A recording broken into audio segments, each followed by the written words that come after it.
আসসালামু আলাইকুম বন্ধুরা, আজকে আপনাদের সাথে শেয়ার করব একটা শরবত। পবিত্র রমজানের মোবারক সকল মুসলিম উম্মার জন্য।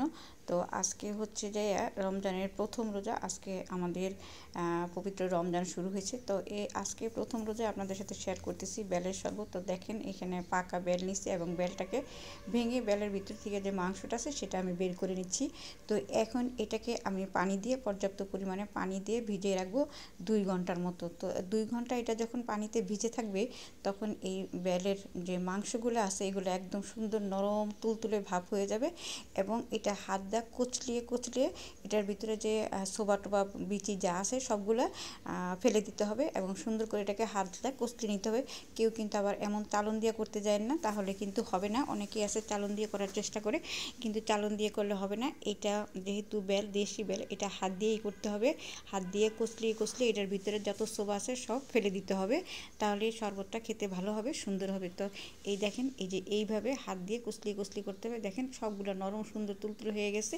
তো আমি এইভাবেই করে নিচ্ছি, সবগুলা সোবা টোবা ফেলে দিচ্ছি।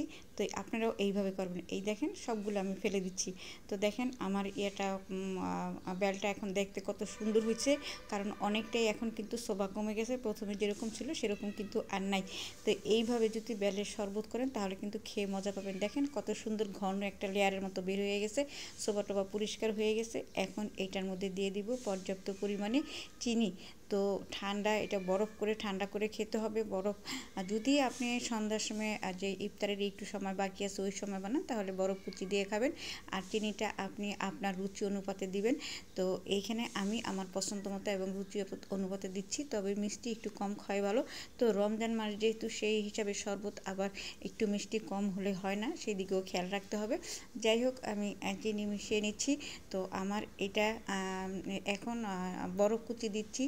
দেখেন এইভাবে বরফ কুচি দিয়ে দিবেন যদি আপনি ইফতারের একটু আগে আগে খান। আর যদি দুপুরের দিকে বা সকালের দিকে এটা বানিয়ে রাখেন তাহলে এটা ফ্রিজের মধ্যে রেখে দিবেন, বাস, তাহলে ঠান্ডা হয়ে যাবে, খেতে আর কোনো সমস্যা হবে না।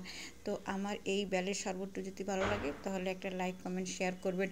আর যারা সাবস্ক্রাইব করেছেন তাদেরকে অনেক অনেক ধন্যবাদ। আর যারা এখনও সাবস্ক্রাইব করেননি প্লিজ আমার চ্যানেলটা সাবস্ক্রাইব করে নেবেন আর পাশে থাকা বেল আইকনটা ক্লিক করে দিবেন, তাহলে পরবর্তী ভিডিও আপলোড করলে আপনি তাড়াতাড়ি নোটিফিকেশন পেয়ে যাবেন। তো সবার পবিত্রতা কামনা করছি এবং সকলের সুস্থতা কামনা করছি। সকল মুসলমান যেন সুস্থতার সহিত রোজাগুলি পালন করতে পারেন। সবাইকে ধন্যবাদ। আল্লাহ হাফিজ।